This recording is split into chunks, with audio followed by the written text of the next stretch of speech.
الشمسية اليوم. يا سلام. واخيرا راح يركبوها.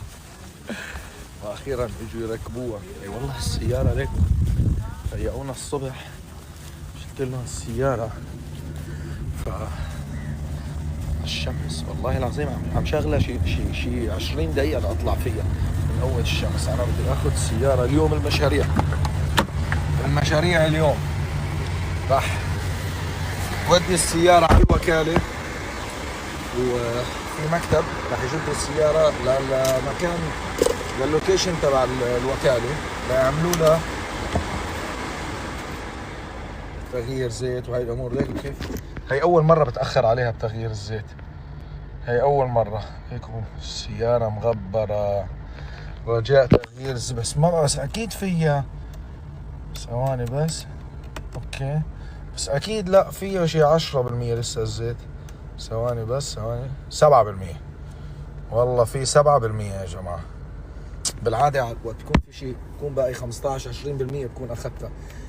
ما آخذ صرت موعدين، كل ما هاي ما بروح، بحكي معهم باخذ موعد وما بروح. هالمرة رايح راح ارجع بغير سيارة مؤقتا. عم فكر نجدد بما انه السيرفيس قرب ينتهي، هو بشهر 12 بينتهي، فبضل يجي سيارات جديدة. بعطيهم هاي للوكالة سيارتي وبناخذ موديل السنة. شو رأيكم؟ رح يصير لي 3 سنين، رح يصير لي تقريبا شي 3 سنين معي.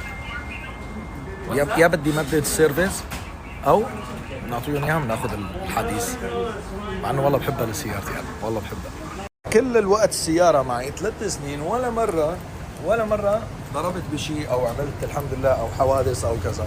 السيارة مرة صافة اذا بتتذكر، كانت امي واصلة لعندي جديد، اجى واحد هندي عم يلف، عم احط لي السيارة بالطابونة تبعه، شايفين؟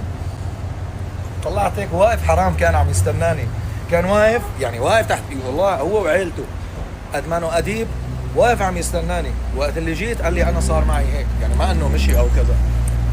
فهلا هو على جميع الاحوال انه كل الدنيا كاميرات، يعني ما في، بس اخلاقيا حلوه منه، حسيتها انه كثير حلوه.